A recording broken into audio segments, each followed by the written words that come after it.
Well, good morning, everybody.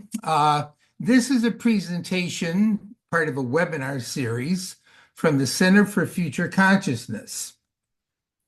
And I'm Tom Lombardo, and I wanted to just give credit to the fact that a lot of the graphics we have up on this slideshow today are recently created by Terry Spataro. Terry's done some interesting work, and I'm going to be using a lot of her graphics. Speaking of which, this is one of Terry's new graphics. The webinar series is the future evolution of consciousness. And this series, which will be going on over probably the next few months at least, aligns up with a book I'm writing of the same title, The Future Evolution of Consciousness. And today I'm going to be doing Module 1, which actually aligns with the introduction in the book. Now, I thought I would just mention before I start to go through the uh, structured presentation that I think you probably would agree with me that there's significant justification in being very concerned about the present and potential future evolution development of human society, humanity, and I mean that both at our national levels and at our global level.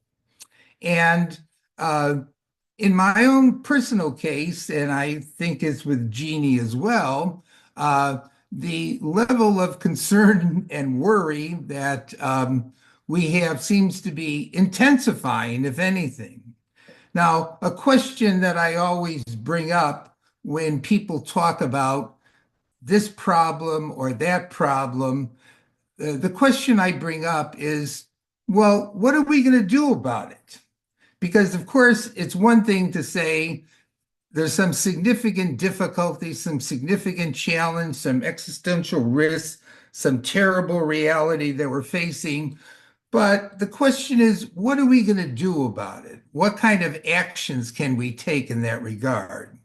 And one way you could look at the webinar series and book that I'm going to be presenting, talking about, is that this at least is a way of thinking about what could we do about what we may perceive as the various risks, challenges, difficulties, depressing realities that we see around us. So on that note, I'm going to put up a quote here that you may in fact be familiar with from Julian Huxley. The human species can, if it wishes, transcend itself, not just sporadically, an individual here in one way, an individual there in another way, but it's in its entirety as humanity.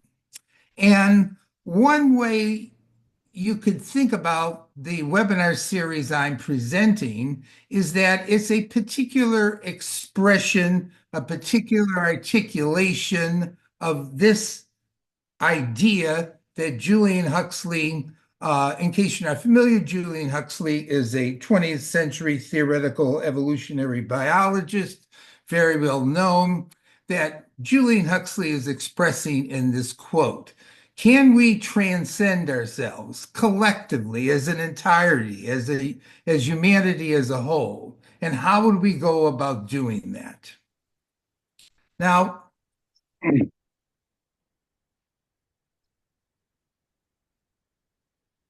as I mentioned, in conjunction with the webinar series, I have been writing a book titled The Future Evolution of Consciousness. There's four chapters at the moment up on the Center for Future Consciousness website.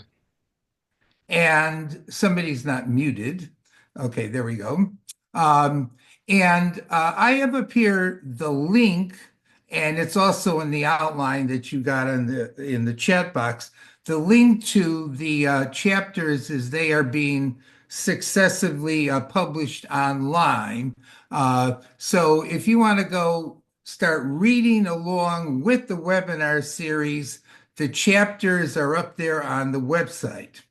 The website, in fact, has a huge amount of reading material on a variety of topics connected with the future evolution of consciousness.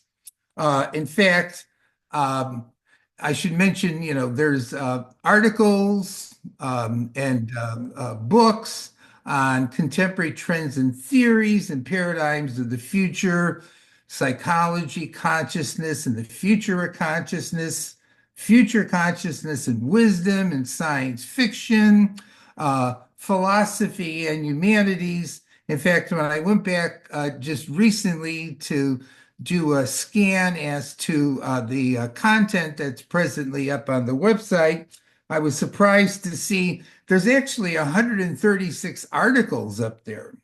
And I should note that 40 of them are by Jeannie, primarily in the humanities, in the arts, and philosophy.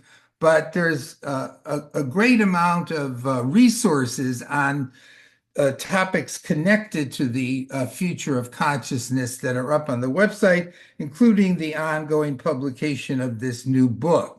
There's also links to my 13 books that I have up there on the website as well.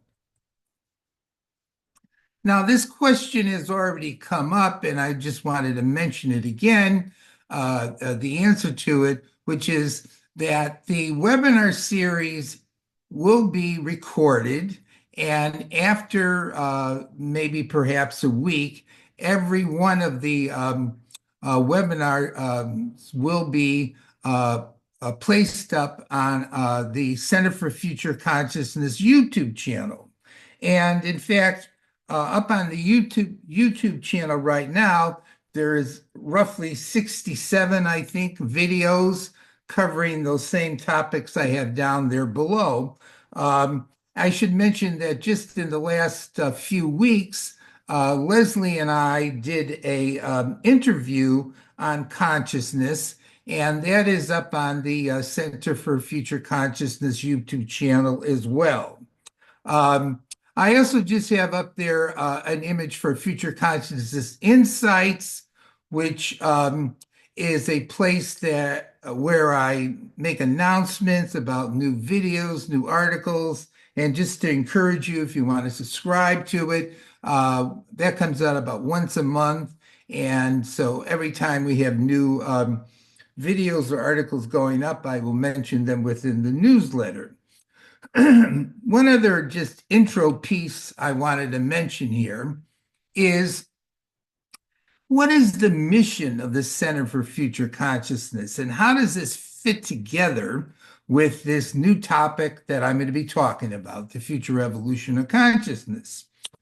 The mission that I have up on the website is that our mission is to advance the purposeful evolution of humanity.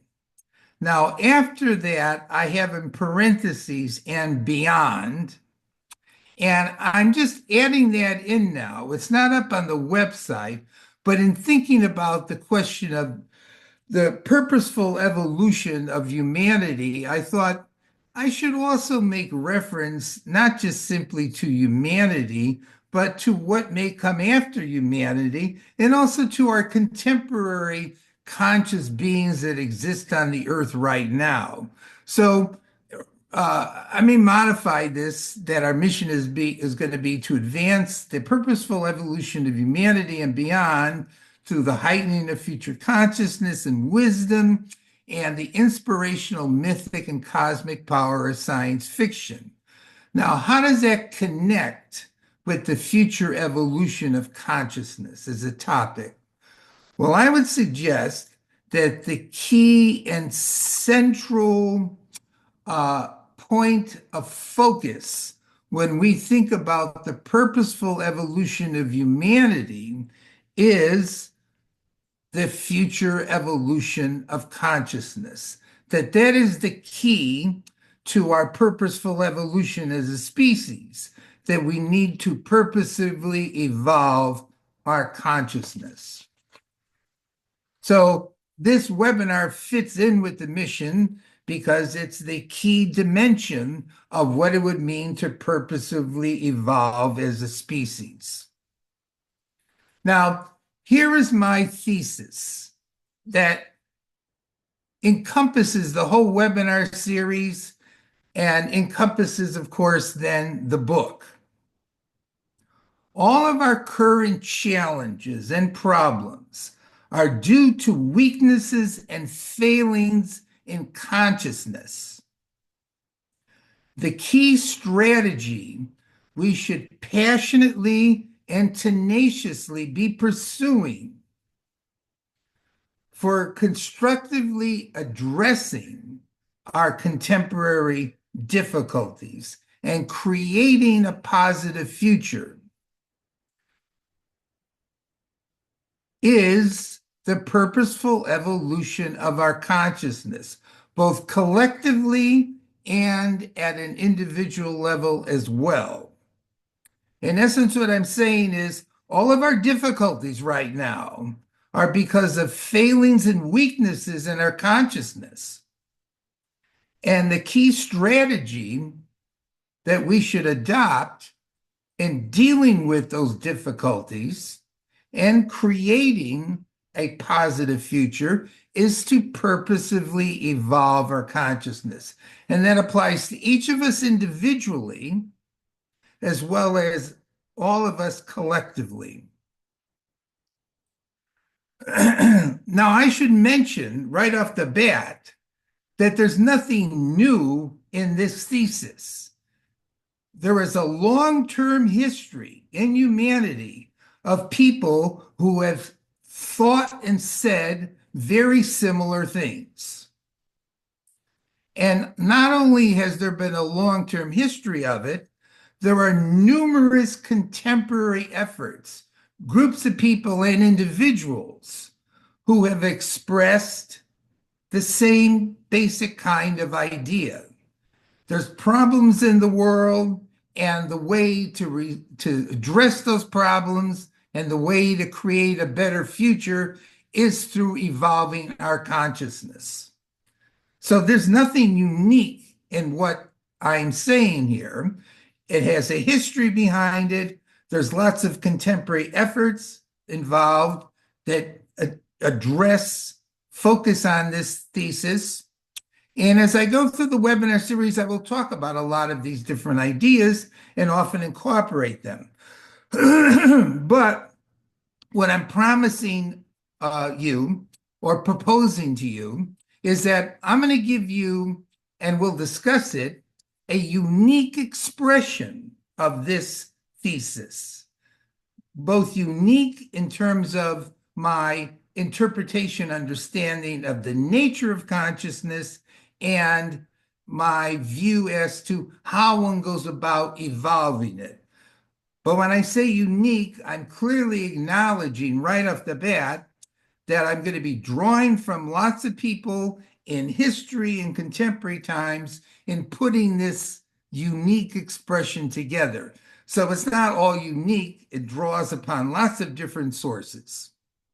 And not only do I want to engage you in a dialogue on this, I'm going to present, but then I'm going to discuss as well, or we'll discuss as well. I'm also going to attempt to motivate or inspire you into participating in the facilitation or realization of this approach to purposefully evolving our consciousness. That is, this isn't just simply a lecture series. It isn't just simply a seminar for discussion. It also is a mechanism, a means for facilitating and developing in action in real life the ideas that are going to be presented here and discussed here. And I'll say more of that as we go along. Now, the outline for today, and here's another one of Terry's beautiful graphics, is giving you an introduction to the webinar book and our CFC resources, which I did already, and presenting the thesis, which I just did. And the rest of the webinar is going to be discussing the challenge of the future and how it connects with the evolution of consciousness. And then discussing in particular the importance of consciousness in our understanding of human reality, a definition, the centrality of consciousness in human existence, the wonder of it, the mystery of it, the fact that there are many different theories of it, and how theories of consciousness actually end up getting connected with theories of reality too. So there'll be some initial discussion on the nature of consciousness, but there's going to be a lot more as we go through the webinar series. And then talk about how the study and understanding of consciousness connects up with thinking about the future of consciousness and how this connects up with you as individuals and thinking about your own consciousness and the future of your own consciousness. Then I'm going to introduce one of the most fundamental philosophical tensions, conflicts, and also existential conflicts and tensions in human thinking and human life, the contrasting mindsets of the mental and the physical. And that's going to be a key theme in understanding consciousness and understanding the future of consciousness and understanding ideas about the future of humanity. This dichotomy that's developed in our thinking, our way of life, and how we approach our challenges and problems. And I'm going to have a particular approach, and I think unique approach, to how to fit these two realities together in our thinking as we try to articulate what would be a realistic, purposeful evolution of consciousness. Then we'll take a break and we'll have some dialogue, discussion. I have some questions to throw out at you. And then I'm going to outline the entire webinar series, just a sketchy outline of it, which is an outline of the book as well. And then I'm going to bring science fiction into this because, as you recall, in the mission statement, science fiction is given a significant role in the Center for Future Consciousness. And I'm going to introduce an idea that's inspired by science fiction. And the idea I'm going to introduce is the third foundation. And you might resonate with the term foundation from Isaac Asimov and his famous Foundation trilogy. Actually, there's at least 5 books in the series. But if you recall from Asimov, in Asimov's first 3 books, there were only 2 foundations. What I'm going to suggest to you is that we need a third. And we'll discuss that just as an opening point. And then we'll have some final questions and comments at the end. So that's an outline of today.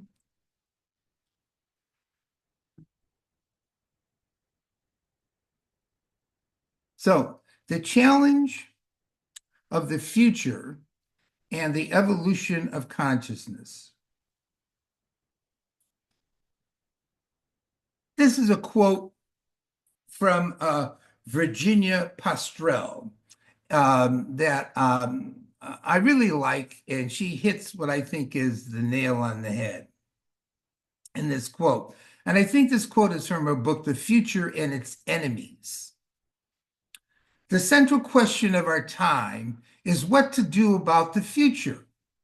And that question creates a deep divide. That is,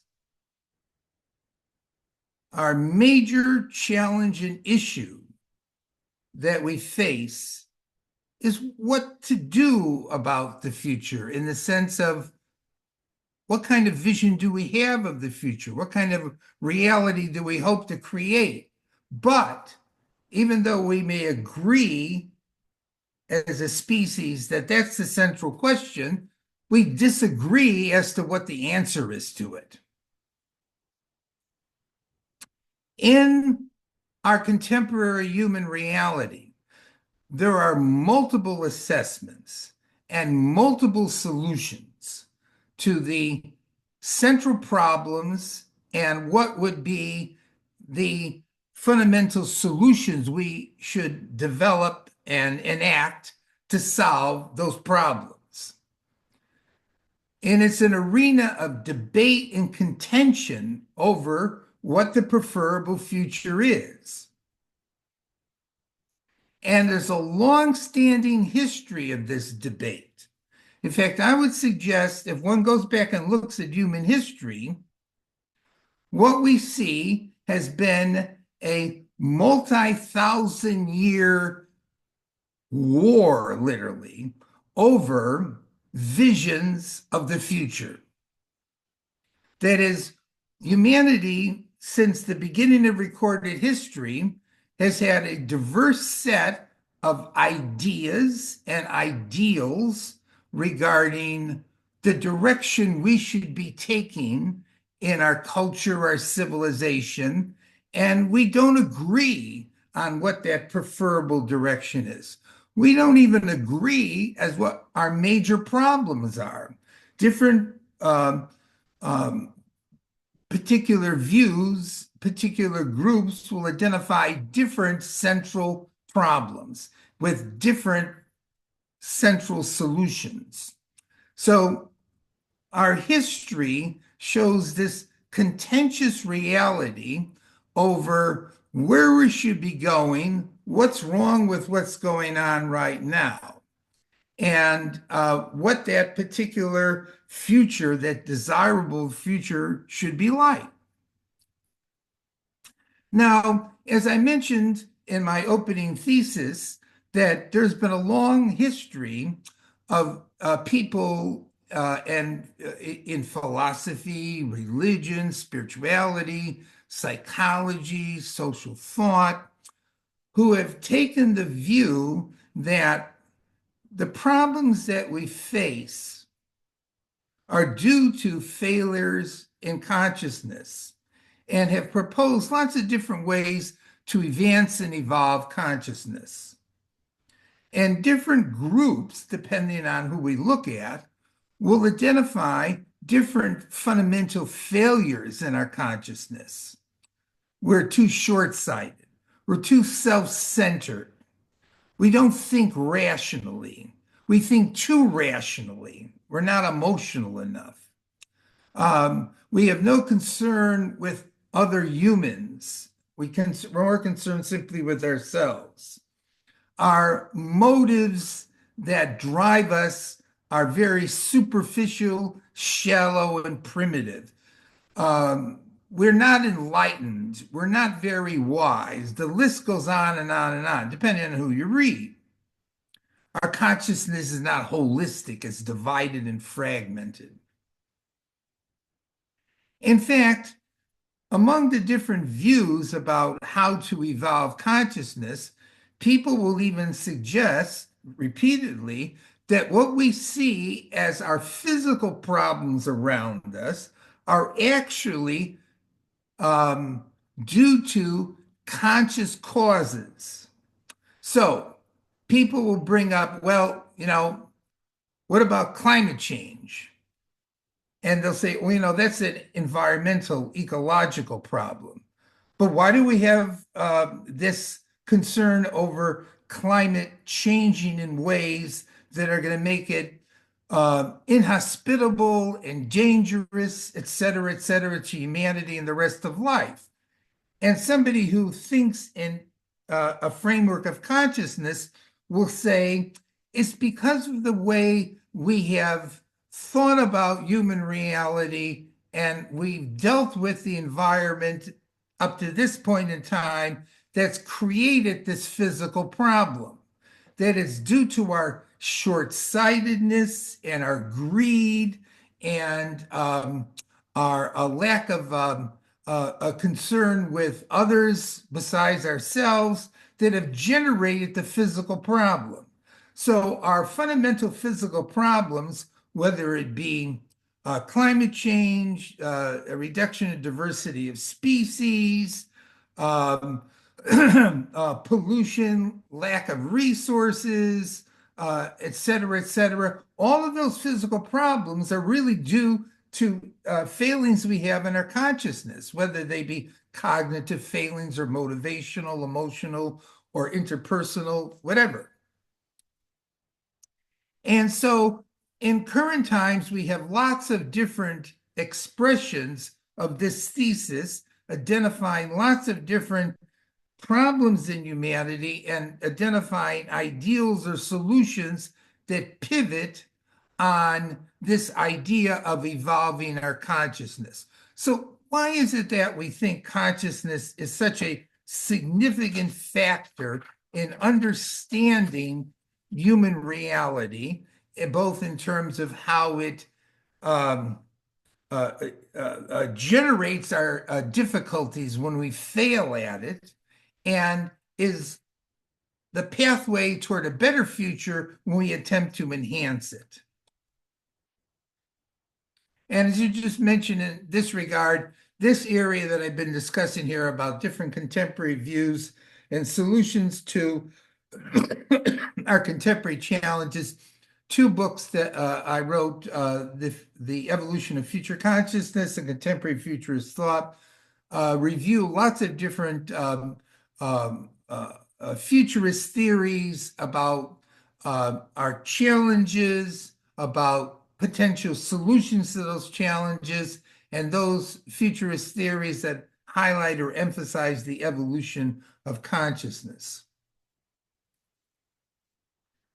So let's come to this topic of consciousness more directly here. Item number one, I'm going to have a very simple definition or understanding to begin with of consciousness. To me, consciousness, and this is a commonly used definition and common understanding of consciousness, is equivalent to experience and or awareness. So those three terms, consciousness, experience, and awareness, in my mind, I see as synonymous.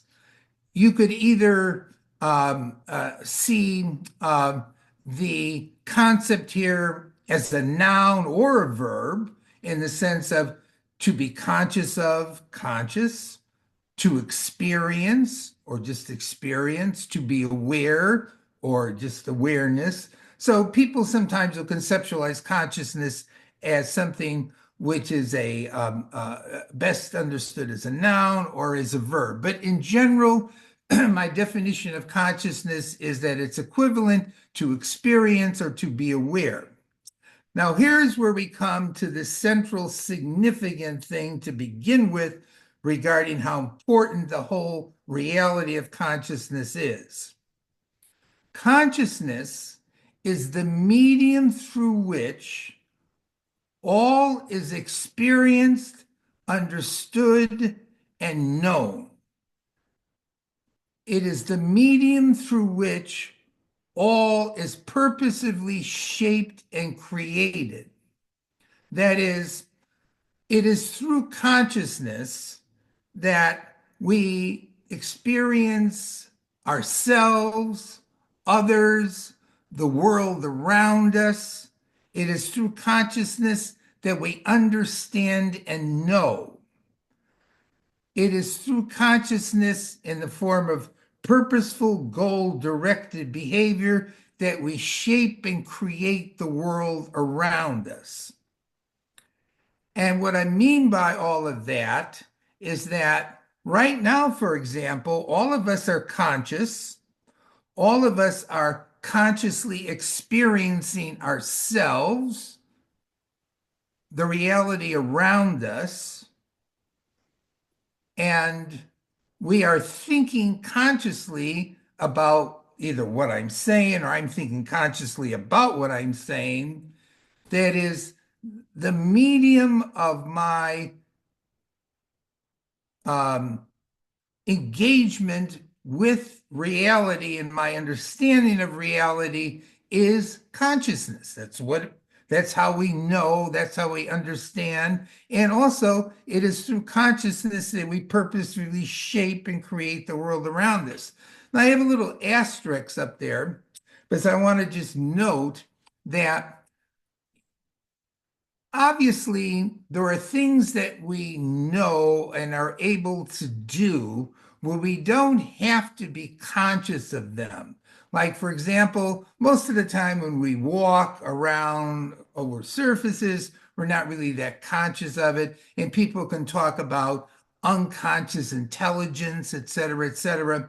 But when we are attempting to figure out, to understand, to create things with our minds, the medium through which that is happening is consciousness.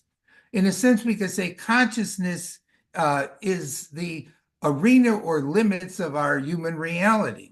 And in fact, when we think about ourselves, we could think about the core of who we are, the conscious I, and that's a conscious reality as well, too.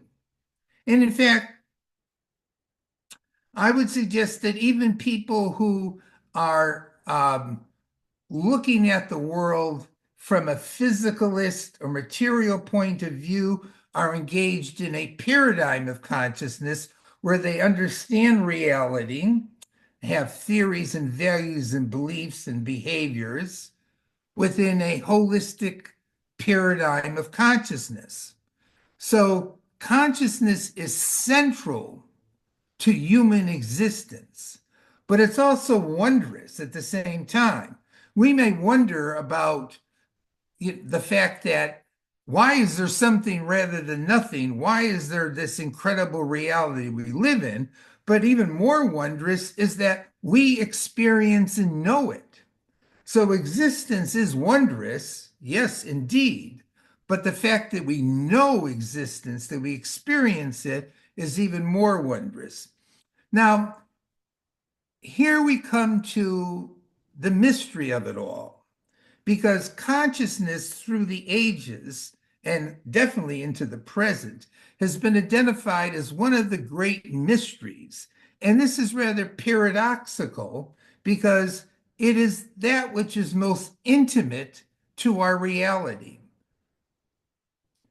Here I am, a conscious being which makes up the fundamental core of who I am and what I know and the reality that I encounter, except that we have a hard time understanding what this is. And we debate with each other what it is. And we often identify it as a great mystery.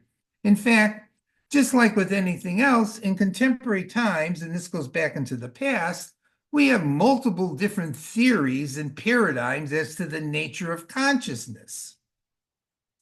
Now, there's much to learn from those different theories, and Leslie and I a few weeks ago talked about them to begin with, and I'll talk about them more. But there's still this disagreement, intense disagreement, how best to explain it between different groups. And in particular, we seem to have a challenge as a species in coming up with what seems to be a good understanding or solution to how our conscious reality connects with our physical reality. And in general, we can call this the hard problem.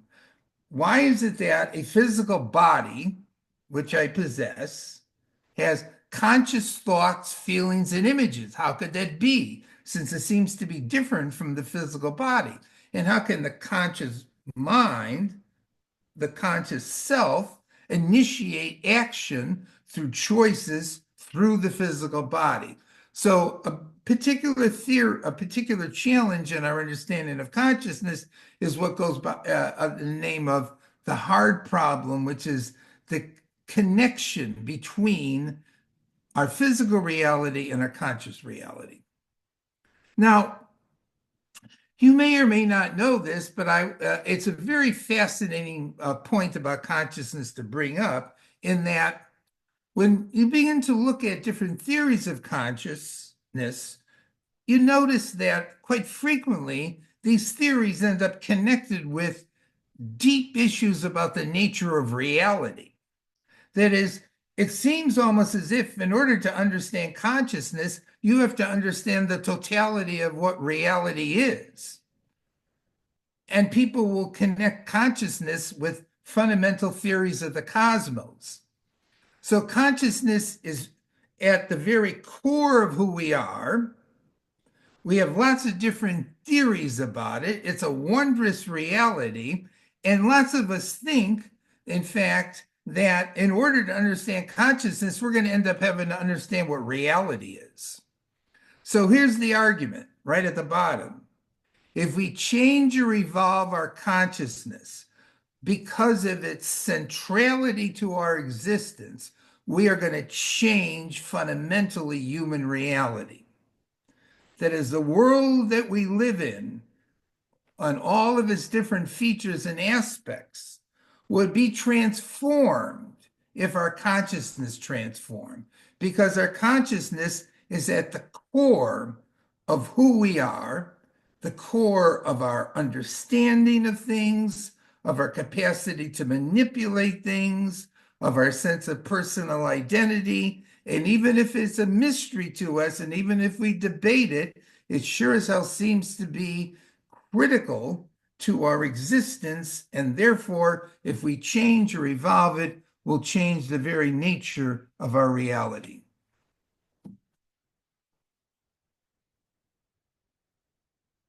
Now, I'm going to say a few more things about consciousness and connect consciousness now with the future of consciousness.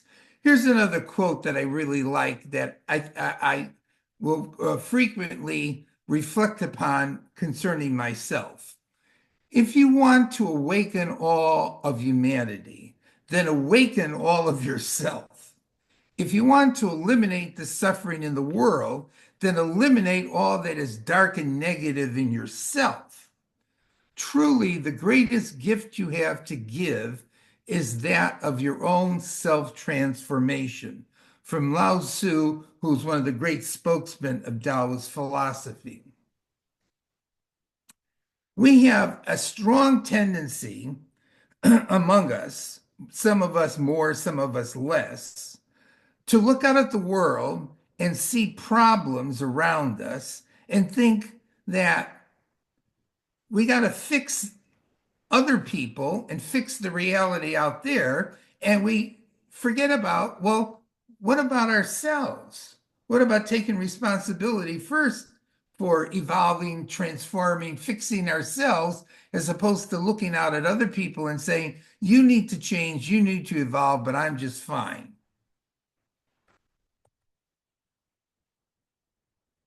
So, some additional points about consciousness. First, I would suggest to you that if we're going to think about the future of consciousness, then we need to understand what consciousness is. Any theory about the future of something depends upon an understanding of what we think that something is. So if I say we need to evolve nature, we need to evolve technology, we need to evolve science, we need to evolve our political systems, in all those cases where we talk about the future, that future we're envisioning depends upon us, first of all, understanding the nature of the thing that we want to develop, that we are looking at, that we want to envision differently in the future. So part of thinking about the future of consciousness, ipso facto, is going to involve thinking about the nature of consciousness. And that would be very essential and very illuminating to understanding how we're going to evolve it. We have to understand better what it is that we want to evolve here in order to get a more realistic vision of how we can evolve it in the future. So that's one thing that's very essential to understanding the future of our consciousness. Secondly, when we think about the future, we could think about possible futures, probable futures, plausible futures, and preferable futures. So, in all those cases, we could entertain, and we will along the way, consider what are possible ways that consciousness could evolve? What are more probable? What's plausible? But most importantly, what is preferable? So, an emphasis that I'm going to place within the webinar series is going to be on the preferable future evolution of consciousness. We need to consider what's possible, what's realistic, what's plausible, but the focus here is going to be on preferable. And when we look at different theories of the future of consciousness, different approaches that people have taken, that's the dimension that in particular they emphasize. How should we evolve our consciousness? Now, just to go back again, we can't talk about how should we do it until we understand what it is that we're dealing with here.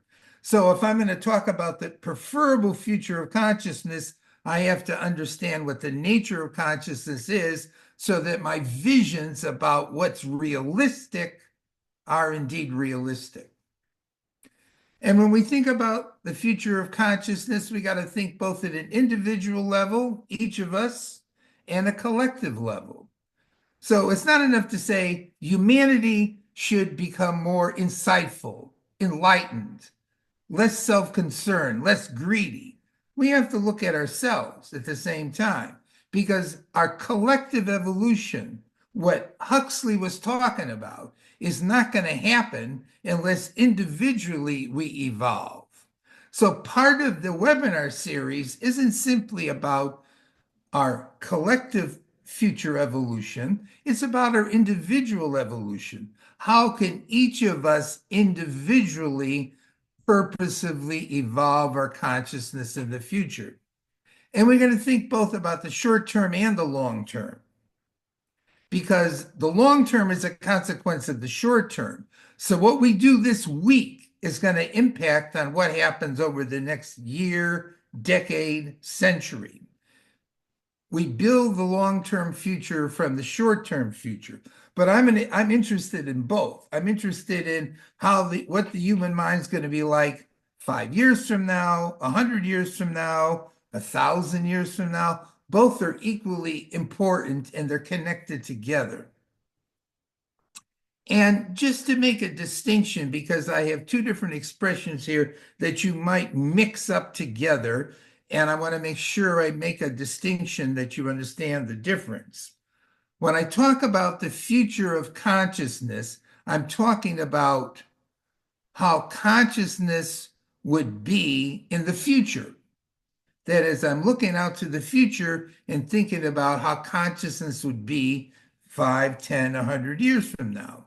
That is what the term, the expression future of consciousness means. But I also use the term or expression future consciousness. And future consciousness, which is a title in a lot of my books, actually I use it to refer to our consciousness of the future. So when I imagine the future in the here and now, when I plan for the future in the here and now, when I have desires about the future in the here and now, all of that is part of what I refer to as my future consciousness, which literally means my consciousness of the future.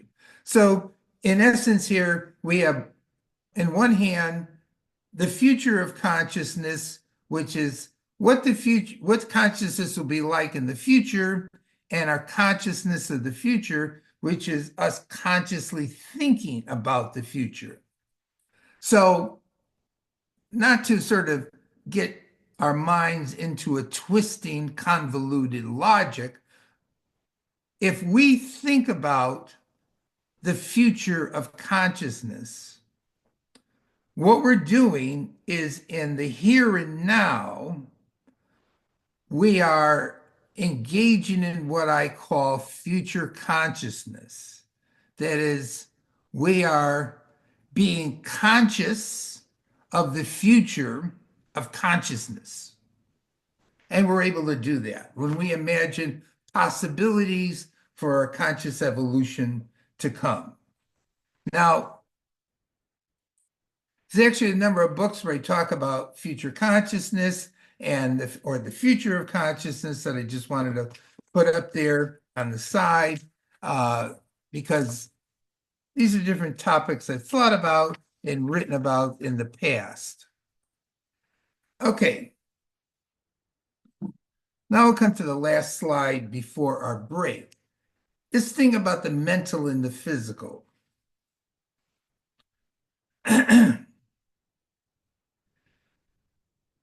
It has been a very influential, powerful, imaginative, and stimulating vision of the future, especially over the last few centuries, to think about how humanity is going to transform the world in which we live in incredibly wondrous and fantastical ways through physical technologies, through physical science. That is a very powerful vision at a social cultural level in our history.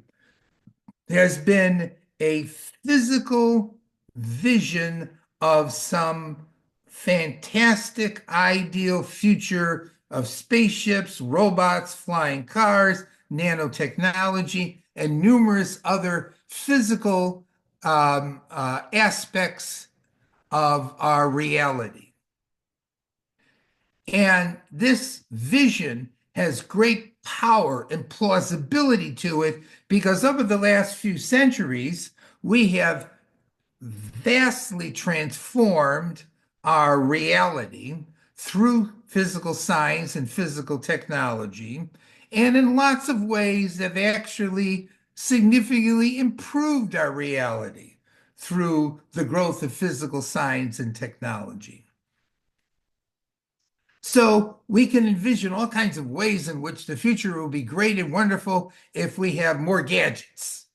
And we show a history of making better gadgets and these gadgets having positive effects upon human existence. A very dominant, pervasive, influential meta theory of the preferable future, especially over the last few centuries, has been the physical approach to reality, that our current challenges can be solved through new physical technologies, just like lots of challenges in the past have been solved through physical technologies. And just to give you an interesting case of this, just so you see how broad this vision is, Jeannie and I last night and the night before watched a video about a gentleman who I think lives around Chicago and is totally, completely engaged in his life through medicines, physical supplements, physical exercise, and a whole slew of other physical interventions to continue to live forever. Now, one of our great challenges, I suppose, human challenges, is the fact that we deteriorate, we end up falling apart, we age and we die. And there are people, and he's not the only one, who are taking a whole slew of different physical technologies, physical medicines, physical interventions, and are approaching and attempting to deal with, and in fact, vanquish the nemesis of death, one of humanity's great fears. So when I talk about physicalism, I include medicine, I include biotechnology, anything that involves a physical dimension to it. And we, of course, have physical bodies and we live in a physical world. So the physical approach to the future has been very powerful, very convincing, and in a lot of ways, it's more influential even than people who want to emphasize consciousness. But I would suggest that in our contemporary world, there is a competition that has gone on over the centuries between those who want to emphasize the mental, want to emphasize consciousness, and I include people who say they are spiritual, and those who emphasize a physical approach to reality and physical technologies. These two different paradigms of consciousness have competed with each other over the preferable way into the future. And in fact, I would even describe our situation as like a dissociative dualism. That is, we have this physical mindset, we have this consciousness, mental, spiritual mindset. We don't understand how they fit together. They often conflict and compete with each other over our allegiance. And even though the physical approach seems to have a lot of value to it, it seems to miss something, i.e., consciousness, but we can't seem to figure out how to integrate the two together. So they compete. Now, there are different theories of the future that attempt to integrate the two, integrate consciousness and physical reality, just like there's theories of consciousness that attempt to integrate the two. But I think we need a better theory of the relationship between consciousness and physical reality. We need to transcend and reject this dualism, keeping in mind the central importance of consciousness, but not rejecting or negating the fundamental significance of the physical. Now, before I mentioned on a previous slide the hard problem, the relationship of consciousness and physical reality. And in fact, part of having a better theory of consciousness and physical reality is making some inroads, some better way of looking at the two so that they conceptually in our minds we can connect them together. Now, this isn't just a philosophical problem, nor is it a scientific problem. It is a very social and practical problem because I would suggest that part of our problem here is we have two different mindsets on reality that live in a state of dissociative disconnection with each other, the physical approach and the consciousness, spiritual, mental approach, and they don't mesh. They just sit there side by side, often in a state of conflict with each other. We need to pull them together. So part of thinking about the future of consciousness involves thinking about how to come up with a better understanding and a better practical way of bringing together our consciousness, psychological, what some people would call spiritual side, and our physical side. I don't think we can negate or reject our physical side. It's there, and there's lots we can do with it, but how does it fit with the conscious side? And one of the unique things I'm going to be talking about, I think unique things, is understanding how to create this mesh, how to bring them together, how to transcend our dualism that we have about the mental and the physical, because it's both philosophical and it's very practical too. And just I put up there a book I did on the future of science, technology, and the cosmos, because even though I'm going to emphasize this question about the evolution of consciousness, I want to point out that I'm not anti-physicalist and I see the value in technology and physical technologies. It's a question of understanding how they connect. Okay, so I'm going to just rest my voice for 5 minutes here, and we're going to have a dialogue. Okay. But you might, let's see, why don't you give me 5 minutes? Look over the questions, and when I get back, we'll chat about these questions that I have up here, because I'm very interested in your take on what our problems are, our challenges are, whether you're optimistic or pessimistic. What do you think is our solution to things? Do you agree with what I'm saying? And this question about dualism and technological physicalism in our world and in our country as well. So give me about 5 minutes to rest my voice, and uh, we can stop sharing the screen. A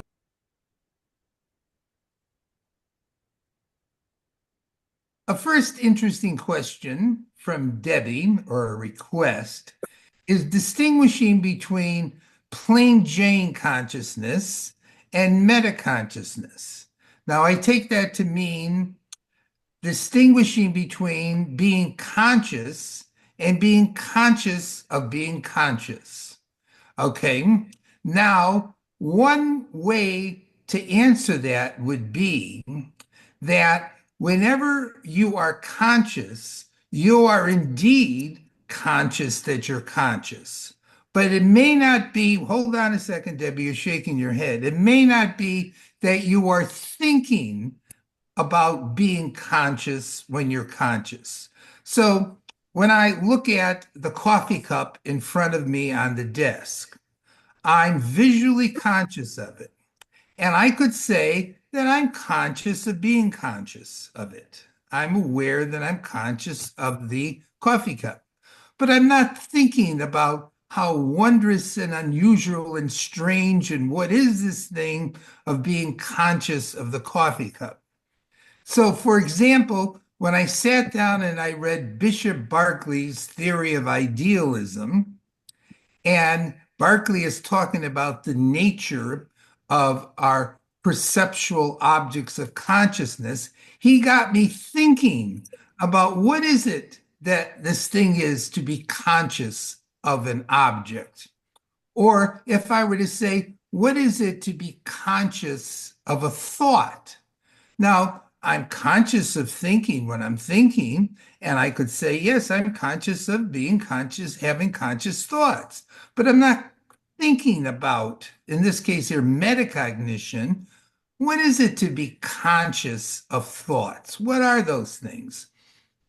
So, in that sense, I mean, in fact, I ran across in um, Robert Kuhn's review of theories of consciousness the Hindu notion of consciousness, that consciousness by its very nature is conscious of its consciousness. It's a Hindu idea. So I would agree with that. When we're conscious of being conscious. But we don't think about what that is. We don't meditate on it. We don't reflect on it. That would be my response to that one. Um, Now, and Debbie also suggested hyphenating future consciousness. I have thought on the distinction there that even though I've used the expression and have it in book titles, it would be more clear to instead distinguish between consciousness of the future and the future of consciousness. So, there, if you look at each expression, there's a clear difference if you grasp it. In the first case, I'm being conscious of the future. Now, that could be a physical future. In the second case, I'm thinking about the future of consciousness. So, in that way, it would be a little clearer what the two meant. Um, now, preferable future of human consciousness. Jeannie says, stop with the fragmentation already. Jeannie, what do you mean by that? Well, actually, I was just reading Debbie's response to that. Okay, I feel the pull. All right, if I come and I'm here, even sitting in this, watching your presentation, I feel the pull of different things in my mind. like what I need to do later today, or um, uh, I mean, just various things coming out. And I'm trying to uh, uh, pull away from that. And you've talked about this so many times. There's so much fragmentation, uh, increased fragmentation. All right, Yeah. demands of consciousness from all over the place. Now, Debbie, yeah, okay, right. Of course, you can't completely get rid of that fragmentation. Maybe it is necessary, right? What Debbie has said there, that you know reality is multidimensional and we have to pay attention to it. Yeah, and in fact, I think Debbie's got a point, but I think you have a point too. On one hand, it is a challenge to focus and become immersed in a topic consciously if you're continuously or intermittently having other thoughts and ideas about other topics or concerns or interests that you have. So your consciousness is not that focused, it tends to be pluralistic, going all over the place. But Debbie is correct in that the other things that pop into your mind, metaphorically speaking, while you are focused on a topic, could indeed be stimuli or be provocative and be actually even relevant to the thing that you're focusing on. Now, there are people who tend to show an extreme capacity for focusing and are not distracted much at all. There are other people at the other end of the continuum on consciousness who seem to be perpetually distracted and can't stay on the same thought line or conscious stream for more than 3 seconds. That's a dimension of variability. I would say that psychologically, the most productive and desirable or preferable mode of consciousness would be a balancing of the two, not to be so focused that you ignore everything else and become enclosed in uh, one point of thinking, but at the same time, not to be so pluralistic and jumping all over the place that you can't have three thoughts in a row. Uh, and we'll come back to that. That's part of the evolution of consciousness. We have lots of people around who presumably suffer from excessive distraction and fragmentation, and we give it a diagnosis and give people pills for it. When there are people who engage in consciousness and psychological and meditative studies who say we don't need a pill here, we need to train our consciousness better. We have developed this habit of being so fragmented and we don't know how to focus. We don't know how to attend in a sustained fashion. JT Mudge puts up tech as the savior syndrome. Correct. Yes. Tech will solve everything. Note what I'm saying here, JT, on this is that the center of gravity, the center of focus needs to be consciousness, not technology. When we think about technology, we should think about technology as an instrument for facilitating, enhancing our conscious evolution. And so technology is clearly relevant to human existence, but technology cannot be the center of gravity, the savior. Consciousness is the center. And technology is a means to an end, not the end in itself. At least that's my response to your comment. But good comment. Yes, Jeannie. That was in relation to this thing that we watched last night, this guy and his Don't Die movement.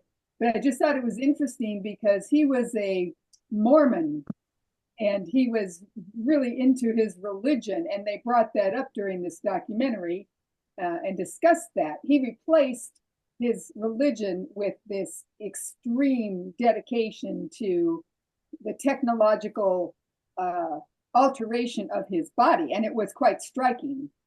Yeah. But yeah, But yeah, somebody who on that video, that movie, which I would recommend watching if you haven't seen it, it's called Don't Die. I think that's the title of the movie. This gentleman had such a highly organized and disciplined paradigm of consciousness. His whole day was very structured and repetitive day to day, and he had this routine and he was constantly adjusting it as he read and learned new things about physical longevity, physical health. But it did not appear that he had any spontaneity or or looseness or chaos in his daily flow of consciousness. It was exceedingly structured. You could say, if you were psychological in inclination, that he was extreme OCD, extremely so. Um, but at the same time, he seemed to be a rather ebullient and happy and expressive and rather childlike personality. Um, um, but he definitely his whole reality was structured in the sense of being like a extreme religious fanatic, except it wasn't Mormonism. I'm not saying that Mormons are religiously fanatic, but he had this fanaticism that jumped from a religion over to a biotechnology and physical health. And that clearly was an example of a extreme form of consciousness in an individual, how organized, methodical, disciplined, and rational, ultra rational he was. Um, now let's see. Um, Alan has a comment. I'm looking here. Who had a comment? Oh, Alan. Yeah, Uh, I'll be brief. Can you hear me? oh, okay. There's two Allens, but go ahead, Oh, Leslie. Go ahead. Go ahead. Do yours. Go. Yeah. okay, can you hear me okay? Yes, fine. Yeah, I saw the video too. So really sorry for this guy. He just lives for pills and exercise, and I won't say more, but I thought he was pretty pathetic. Talk about where consciousness is going these days. Psychologically, it's worth giving some thought to the number of autistic and people on the borderline that are out there now. The numbers seem to be growing. I'm no expert in the field, but there were a couple of things I did want to say briefly that are pretty irrelevant. One is William James commented, the reason he was so brilliant, in part, is that he was totally fascinated by his own thinking. And so when he got onto a topic, it completely consumed him. Uh, the other thing I think we shouldn't forget is Woody Allen's The Sleeper, in which he goes to sleep for 400 years with the meter running on his car. And when he wakes up, everything is different. These chocolates and rich foods, these are good for you. Here, have a cigar. It's really funny, just the stuff we all worry about. It's all Okay, flipped over in yeah. 400 years. And before you go to your Anyway, next thank one, you. yeah, before you go to the next one, just a comment on the second one with Sleeper, that he was being philosophically and historically very astute and deep there, even though he's making a joke out of it, that over time there seems to be historical oscillation. And so Yeah. we tend to swing from one set of values and ideals to what seemed like the opposite set 50, 75 years later. Yeah. Oh. So yeah, I like Sleeper. Yes, and you make a good point there. Go on. Yeah. Yeah. I'm sorry if I interrupted your Hello. flow. Alan, um, uh, let me go back to Alan just quickly. Alan Chudhoe, since we got three Allens, if you want to count Leslie as an Alan. You got three topics going on. Consciousness as awareness, the state of being aware. Yes. And that will include our various cognitive capacities of remembering, perceiving, thinking, which includes reasoning. Um, Now, wakefulness is not exactly the same thing as consciousness, because as Damasio pointed out, one could be conscious, that is in a dream, but not be awake. So wakefulness is not a necessary condition of consciousness. Although normally, most of the time when we're conscious, we're awake. The opposite of being unconscious, you put down here the opposite of being unconscious. No, Damasio would say no, because you could be conscious and not awake, as in a dream. Consciousness as first person subjective. Well, Alan, the first one and the second one are going to come down to the same thing. Because if consciousness is awareness, in my mind, consciousness is a first person subjective reality. That is So consciousness. that is not, somewhat controversial, but Good, go forward. Yeah. good. So I we'll don't, have to go I'll ahead. just give you a counter example. So many people think that all of biology is conscious because it must be aware of its surroundings to do the functions of life. But Yes. not many people will say that a bacteria has a first person experience, even though it is chemically aware of its surroundings. So there's lots of room to move in there.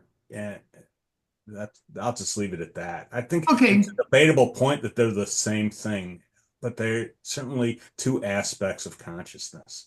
Okay. Yeah. Now, okay, that's a debatable point, and to agree with it being a debatable point, I will debate you. Okay.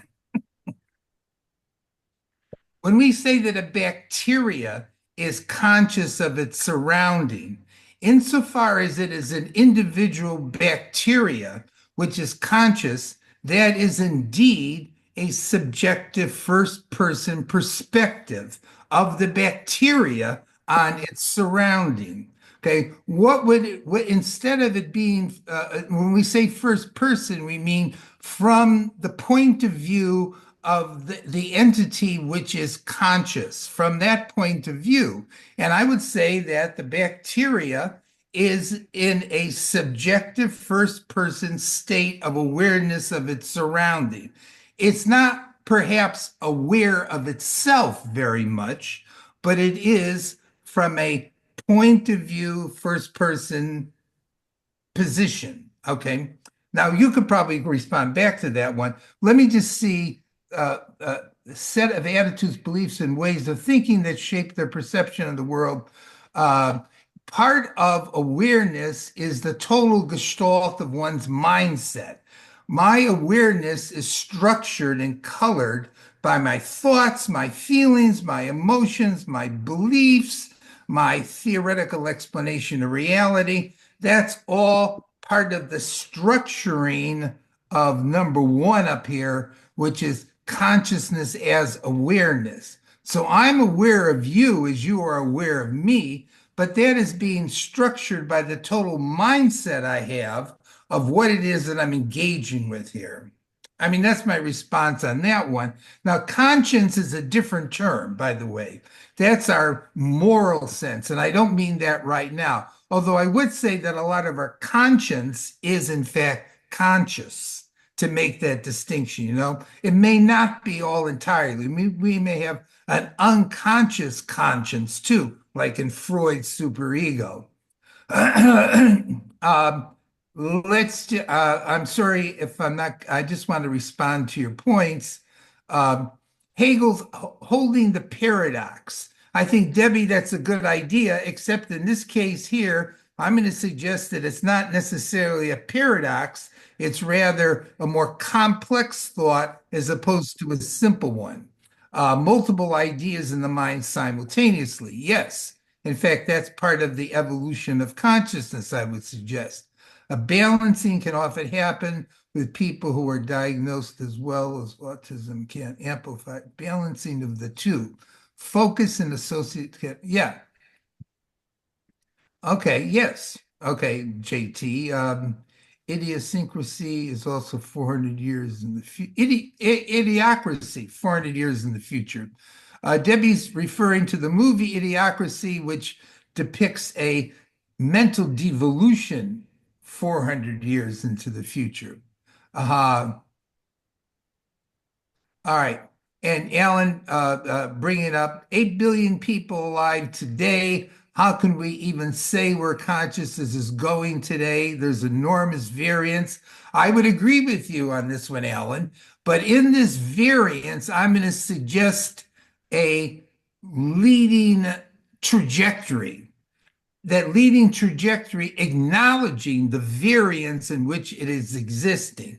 So if I were to say evolve a third foundation, I would keep in mind that that third foundation would evolve in the context of numerous other pathways going forward too.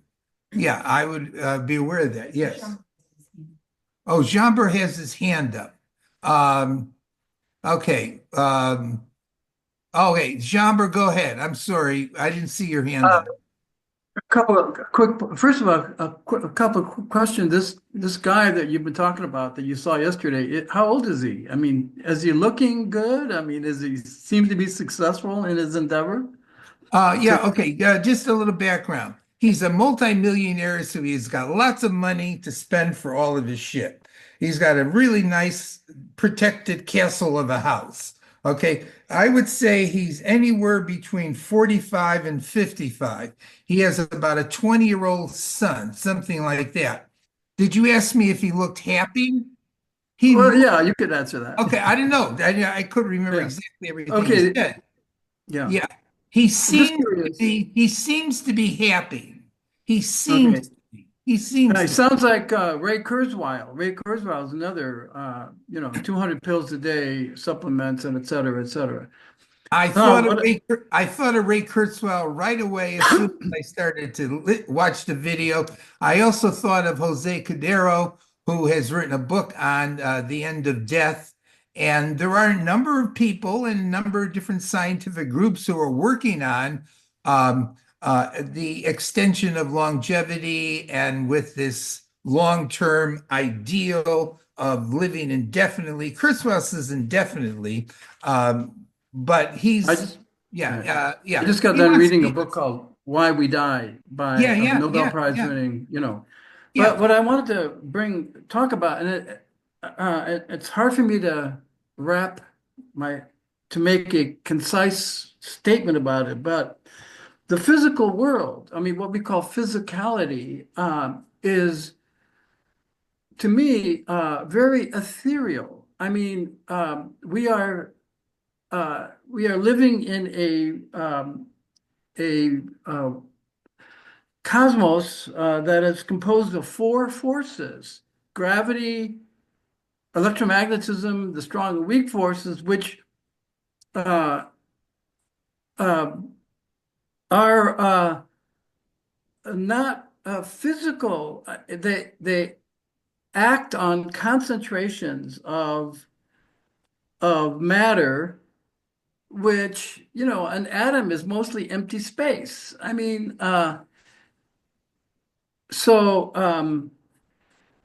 uh, let's see, what I'm trying to say is that it's a dynamic integrative system, and of which, there is one aspect of it, it's ruled by entropy, but there seems to be a dynamic resistance, and anti-entropic, which forms from, the great concentrations of matter, which become living beings, uh, and within the relationship of different living beings, you end up with consciousness. So to me, it's non-physical, recursive all the way down, and so the distinction between physical and non-physical is artificial.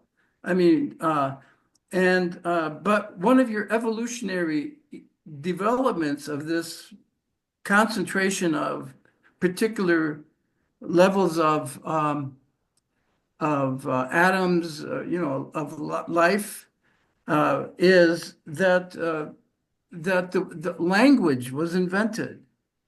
There was the evolution of language, and language, and our problem that we have is that we have really a difficult time really agreeing on the definition of words.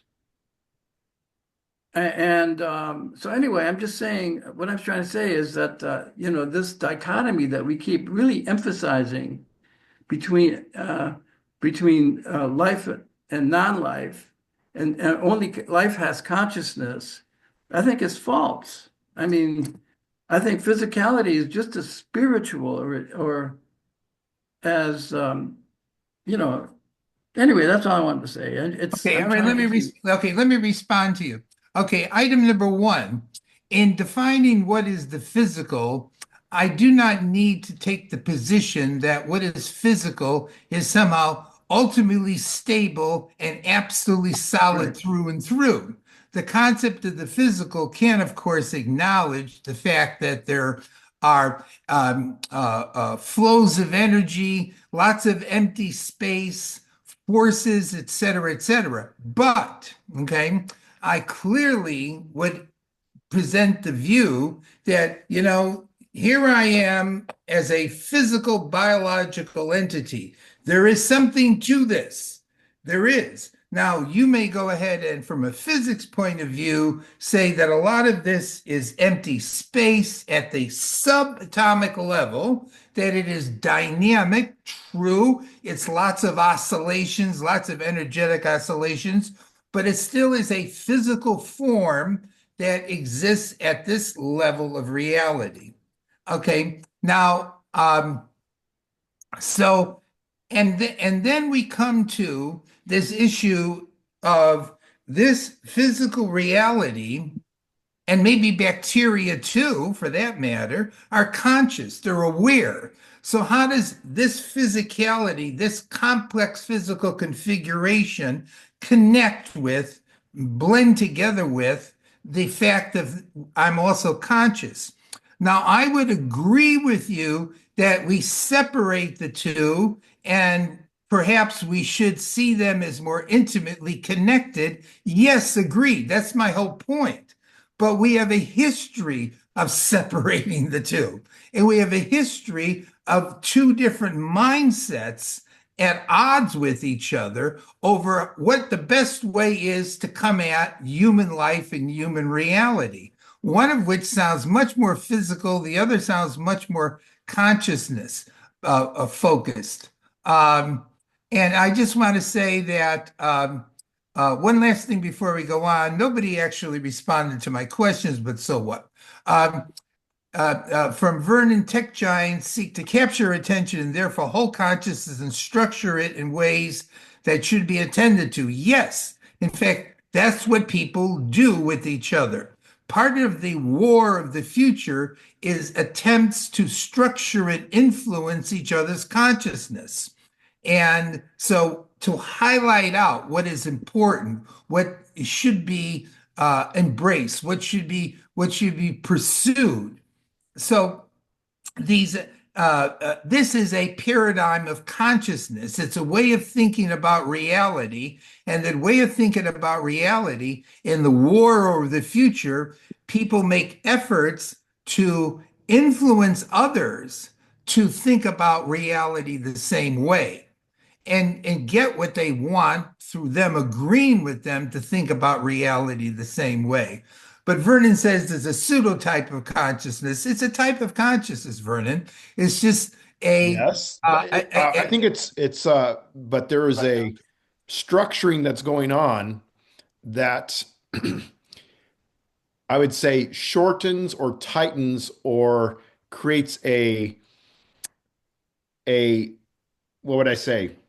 A operantly conditioned type of consciousness that may not be able to be as helpful for looking at things futuristically. It becomes yeah, more present conscious rather than future conscious. Yes, good, good.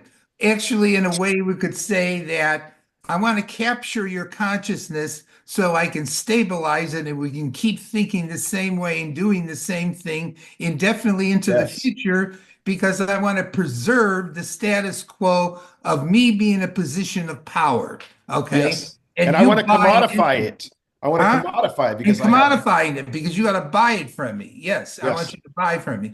So you could say that and people, I would agree with this at least to some degree, in spite of the fact that um, our technological dimension or sphere of contemporary human reality appears to have this forward-looking vision of moving out into things more wondrous and great, blah, blah, blah. You can come back and say, no, you're attempting to preserve and maintain a particular paradigm of consciousness, just with slightly faster, more ingenious gadgets.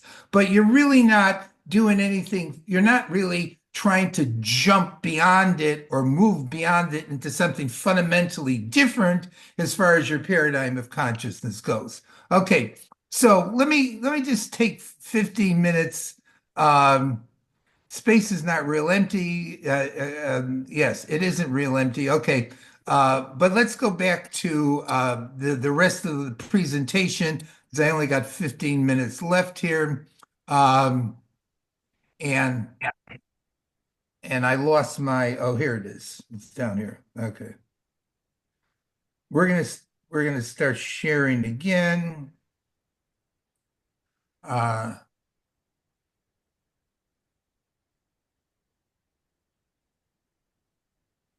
I'm going to do the last few slides. Thank you for all your comments. We could have kept going with this thing for a while here. Okay.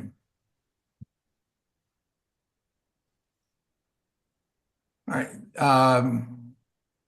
You can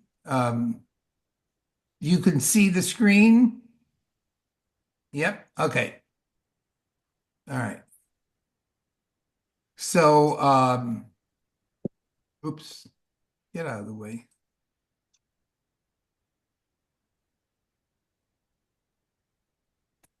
All right.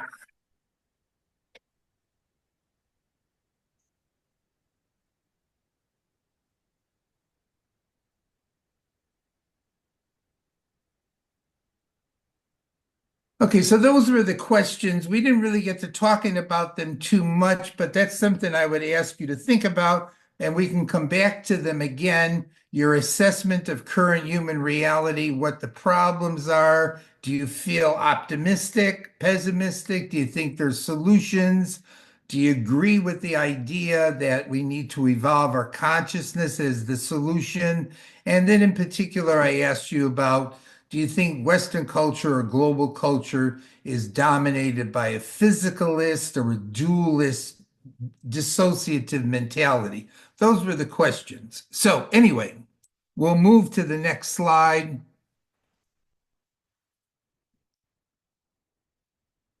And this is an outline of both the book and the webinar series. Now, there's different ways I could have come at the general topic of the future of consciousness. Given my interests over the last few decades, in particular, my theoretical interests and my thinking about consciousness and reality, I decided that the way to begin both my book, which I have already started doing, as well as the webinars, is to introduce a set of key concepts and principles that I identify with that I think are fundamental to getting an understanding of, an illuminating and valid understanding of the nature of consciousness, the nature of reality, and the future of consciousness. So I'm going to, over the next few webinars discuss in succession what does the idea of cosmic evolution as a big picture vision say that's of relevance to understanding consciousness. Then I'm going to introduce the idea of purposeful evolution, which in fact was a key point in my thesis statement, that we need to purposively evolve our consciousness. So what does that mean, purposively evolve? And then I'm going to talk about just sketch out a bit, the evolution of consciousness up till today, going back all the way to the beginnings of life.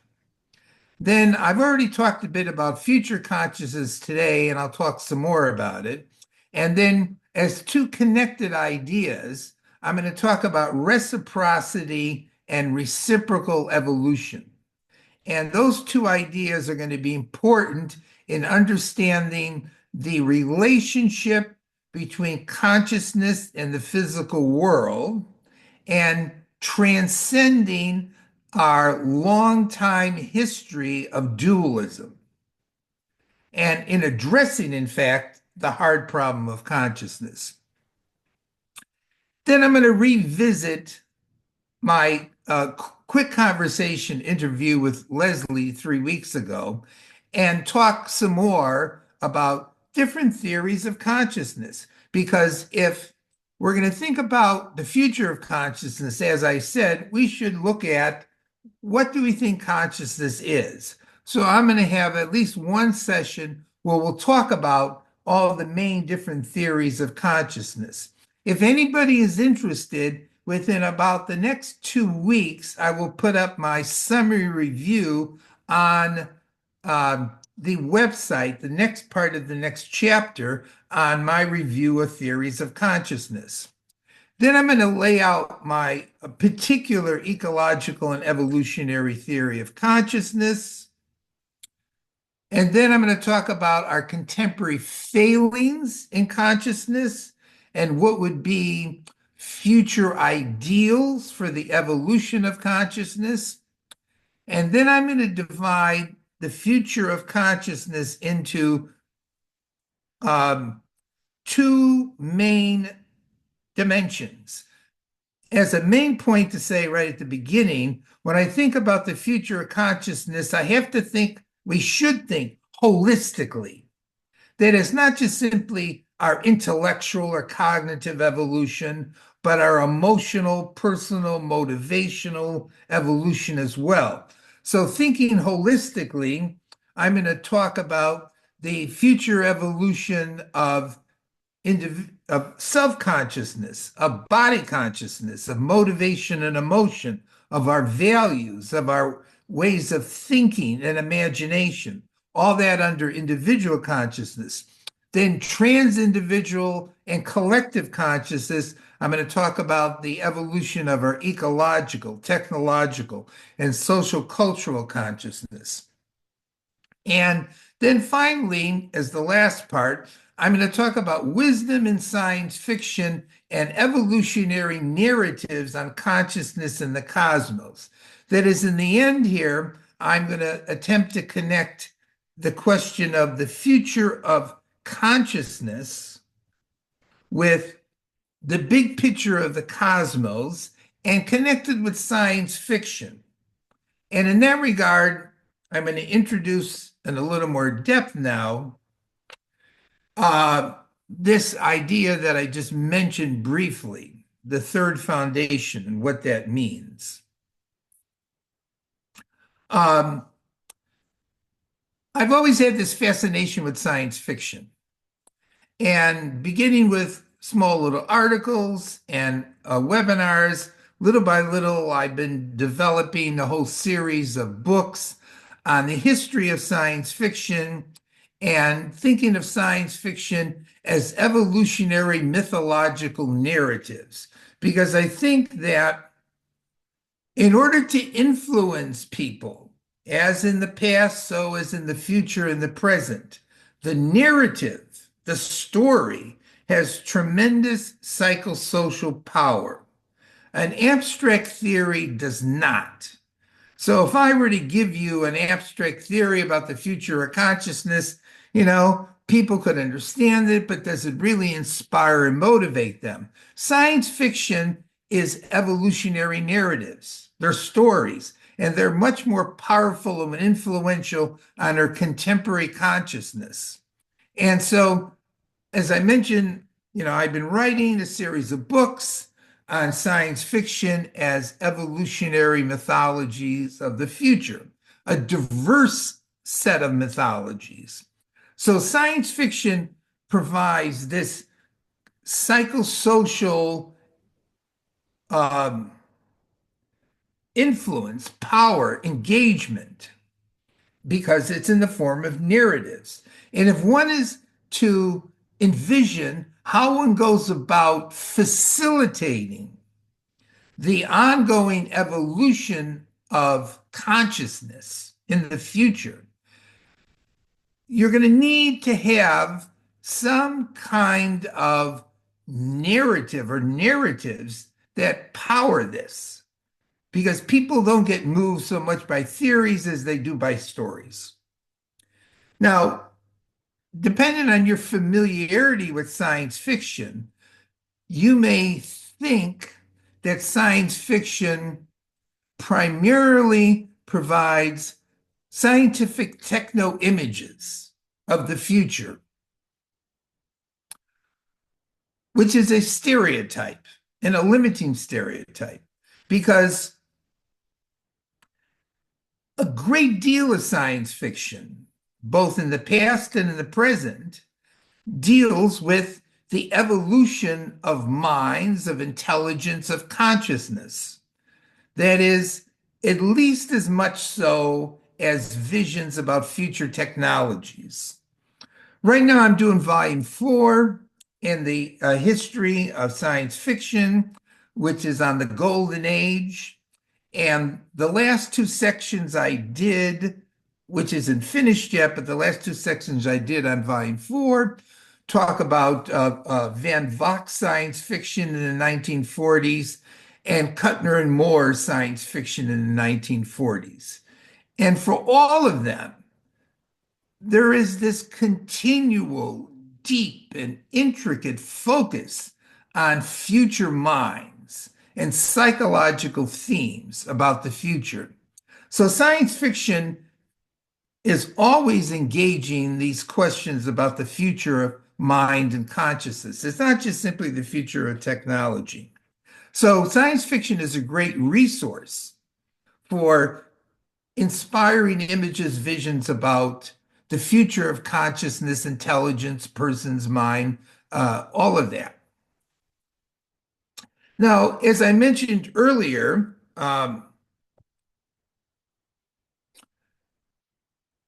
many of you are familiar with Isaac Asimov's Foundation series, which was written, at least the first 3 volumes were written during the 1940s. And he wrote some sequels that came out later in the 1980s, Foundation's Edge and Foundation and Earth. In fact, he's inspired other people to write novels, contributed into this ongoing series. And the Foundation series was voted either in okay. I just want to make sure I'm fairly sure about this. The Foundation series was voted by science fiction writers and fans as being the best science fiction series ever written. I don't know if that's true from my point of view, but definitely it's been very popular. And if you've read it or familiar with it, you're aware that in the series, which takes place in the future, the distant future, in a hypothetical galactic empire, a psychohistorian scientist, Harry Seldon, predicts that the empire is going to crumble in the near future, this vast empire. And in order to pass through the dark ages that are going to come as quickly as one can, Selden starts two foundations. The first foundation, which is a group of individuals on a planet in our galaxy, focuses on the preservation and further development of physical science and physical technologies. The second foundation in some other planet in the galaxy focuses on mental, psychological knowledge and its further development. Now, it hit me in this storyline that Asimov is being a dualist. He's got one collective which is going to dedicate itself to improving our physical technologies, preserving the knowledge we have, our physical science, and a second group that deals with mental evolution and conscious evolution. But this is setting up the duality of the mental and the physical. So it hit me that really what we need is we need what I would call a third foundation, which transcends the first two, in that it is a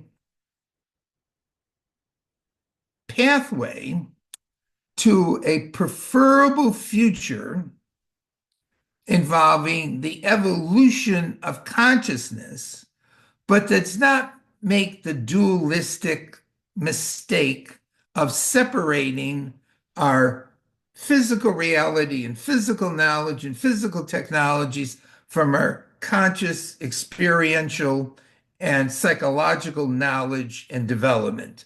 That is, the third foundation is an effort to unite those two perspectives together with the focus on, or the emphasis on, consciousness as leading the way. That is, when we consider technologies, and I think this came up as a question during the dialogue there in the middle, we need to ask, how is the technology, the physical technologies, the physical science, contributing to the evolution of human consciousness? Or is it detrimental? Back about 10, 15 years ago, I used to ask the question, how is the technology contributing to the evolution of wisdom? Or is it being detrimental? So when we think about our physical technologies and we think about our physicality, we shouldn't ignore it. We shouldn't minimize it. It's really important. But we always got to keep asking, the leading edge, the center of our existence is our consciousness. So when we think about our physical technologies and our development of physical science, we need to ask how this is or isn't contributed into our conscious evolution. Not to be dualists, not to ignore the physical, but rather to place the physical in the context of consciousness. That's the third foundation. Now, I am fairly 100% convinced that in the future, as in the past, there is still going to be a plurality of different paradigms of consciousness about what the preferable future is. Are the tech giants going to go away? I don't know. They could morph, change. Are all of the various religious groups going to go away? I doubt it, but they'll morph and change. What about national initiatives, nationality? How about different other philosophical groups? They're not going to go away. In fact, they'll probably even proliferate more. But in this context, this plurality, and a plurality that is rather contentious and fights wars among itself, let's envision what it would mean to facilitate and evolve as a preferable future of consciousness, a third foundation. And that's something I'm going to continually come back to, because it's not enough to understand consciousness. It's not enough even to imagine how consciousness could evolve. It's important to participate in facilitating that evolution, acting on it, and not just simply being scholars or observers standing on the sidelines, participating in facilitating the evolution of consciousness, because if we are in the mess we're in, at least to a degree, and I would say significantly so, because of failings in consciousness, then we have to be actively participating and attempting to change our present level, collective global level of consciousness, like Julian Huxley suggested. It's not enough for 10 of us to evolve our consciousness. We have to have a significant push, a significant thrust. Keep it in mind, there's going to be lots of different ideas continually circulating around. Alan is quite correct. We got 8 billion people going on 9 and 10,000 different movements out there.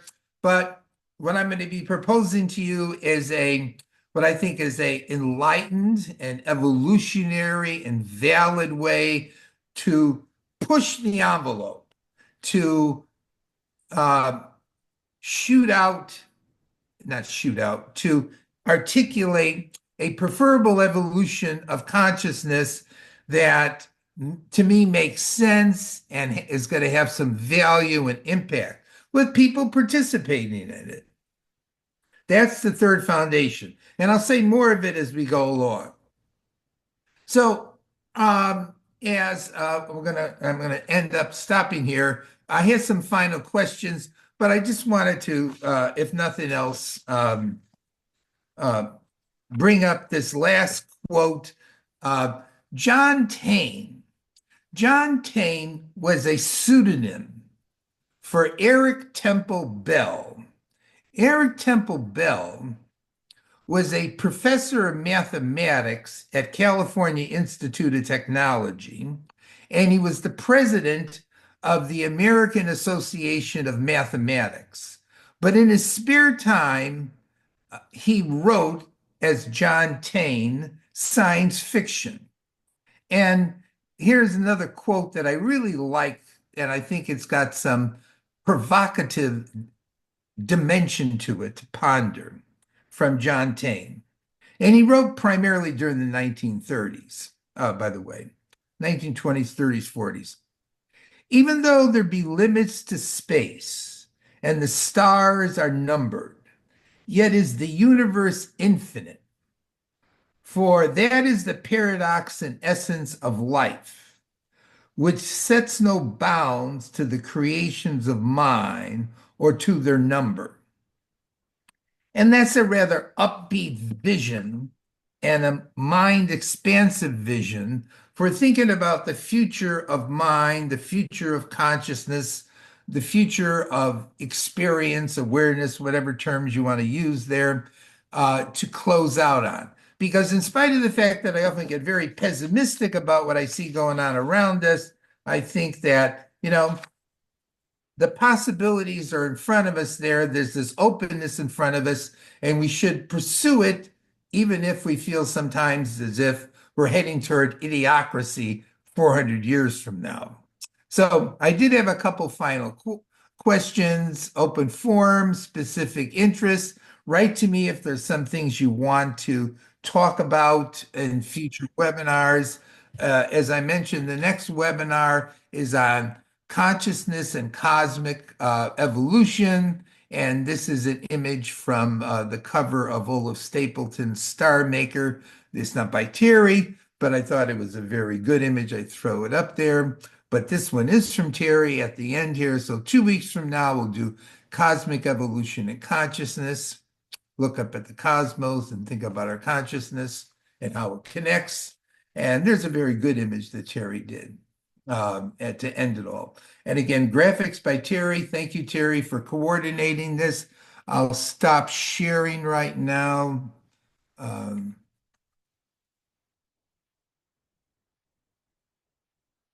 Probably got some more comments here. 19 new messages. Okay.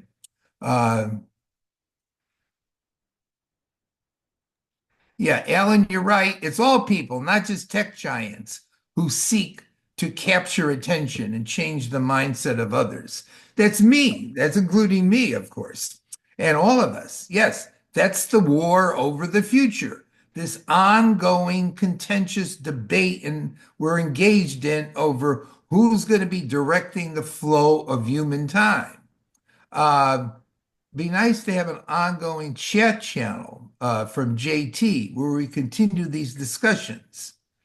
And JT, write to me and we'll do that. Yes, that's a good idea. Yes. Uh, and agreed, Vernon agrees on Alan's point about it's not just the tech giant. Um,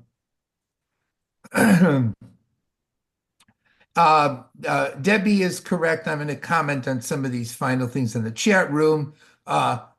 Yes, being aware of the law of unintended consequences so we can rapidly correct our mistakes.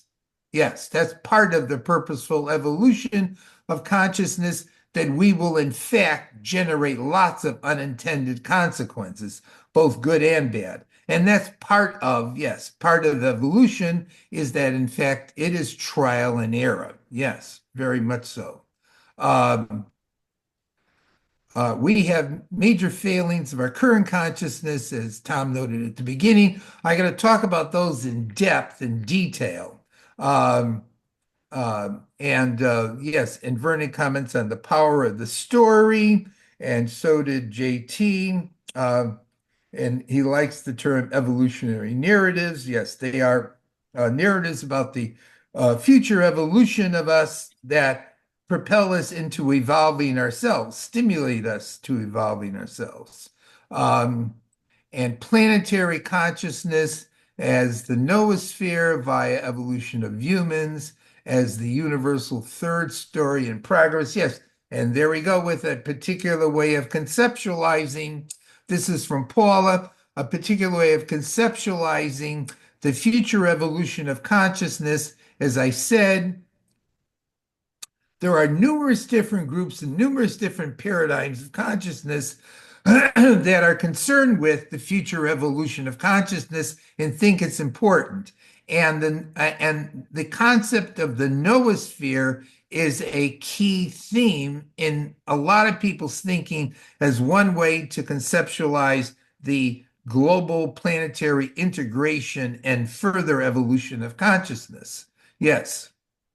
In fact, and Paula's got up a reference there. Um, uh, Comments on Terry's slides. Thank you, Terry. Thank you, Debbie. Uh, and Vernon says they were Crocs in Idiocracy. Crocs, yeah. All You right. know the shoes, Tom, the Huh? slip-ons, the shoes that they wear that Oh, the people wear, Crocs. those are Okay. Crocs. Yeah. And so I don't know if that says something about our society. Yeah. Okay. Thank you, Vernon. They're Will we fine. talk about super intelligent AI? Yes, Jean-Bar. Yes. Any comments on the BBC presentation on the Foundation trilogy? Alan, I'd have to go back and look at it. I don't think I've ever watched it. That was from 1973. Um, Alan also said great job on graphics to Terry. So thank you, Terry. Okay, so 2 weeks from today, we'll continue this. Anybody have any comments they want to make at the end here? Anything else? Just for Alan, Chuck now, how do you find that BBC radio presentation? Is it out there somewhere? Is there a recording of it? Oh, can't hear you. Sorry, double clicked on the mute key. Yeah. It's on Hoopla. I was just looking it up because I thought that reading all the foundation books would be a worthwhile endeavor since Tom's going to talk about it. And I said, if BBC did this, maybe I can just refresh my memory by an 8-hour radio presentation, which will be enjoyable. So it's available on Hoopla. It's probably on Audible and other places. Yeah. Um, I'm not going to talk in great detail on the foundation series, although I do get fascinated, and this relates back to unintended consequences.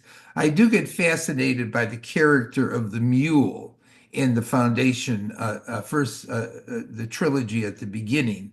Uh, so I won't go into it in great depth or detail, but as part of the ongoing efforts of humanity to direct and predict the future, the Foundation series does bring up this question of there can be some unanticipated, powerful, aberrant force that comes on the scene that totally disrupts the evolutionary flow of events, the mule, okay, in the foundation, okay, and you could draw your parallels to I can other. think of someone else that has a four Yes, leg. right, that I described well there too. Yes, but as John Gardner said, nothing is ever finally safe, So Asimov is willing to acknowledge that element of unpredictability, chaos, and disruption. But I'm gonna go into great detail with the Foundation series. Maybe I'll do some, but at the very least, I'm using that as a starting point. And there'll be other science fiction narratives and ideas that'll come into play as we go along too. Okay. So yeah, if you could find the BBC thing as a way to do it, a video version, I think you could find some videos up on YouTube that'll summarize the Foundation series too. Anyway, okay. So thank you. It's a Saturday, and we'll sign off. Thanks for all of your comments, your participation. It always goes by too fast, and I could always argue with lots of you for longer periods of time or dialogue with you for much longer periods of time on the things that you do bring up. Okay, so, all right. Thank you, Tom. Yeah, thank you, Vernon. Thank you for, everybody. yeah. And by the way, if you don't know Vernon, did you hang up, Vernon? I'm here. Oh, he's still here. Okay. Vernon and I, for what, a decade and a half, were philosophical buddies and friends at Rio Salado College back in the 1990s and early part of the new millennium. And then Vernon went off and sailed into the sunset to different other parts of the world. So this is the first one you've been to of my Yes. webinar. Yes. It's been lovely Yeah. being Thank you. back here and Yeah, seeing yeah. Tom Lombardo's mind work. That's one of my favorite things. Just Uh, watching you ruminate and watch the wheels turn and yeah. listen to that. I love it. Yeah. Well, thank you, Vernon. Yes. And so Vernon is who's never been here before in the webinar series, but Vernon and I had tons and tons of conversations, philosophical, educational, personal, God knows what else. Yes, even about God and religion and spirituality too along the way. All right. Okay. So thanks for coming, Vernon. Thanks to everybody else. Hello, Cedar. I didn't say hello to you. You came in a little bit later, but thanks for being here. And thank you, all the Allens and JT and Debbie. And Olga. All right. So have a good weekend, everybody. Great, We're going thank to you. sign Thank off. you. Thank Yeah. you. Thank you, everybody. We'll see you on the 22nd of February. 22nd. Yeah. Yep. Okay. Thank you. Same time, 10, right? Same time. Thank you, Jean-Bor. Yes, thank you. Yes. Bye, everybody. Take care. Bye-bye. Bye. Okay. And I'm going to hang up too.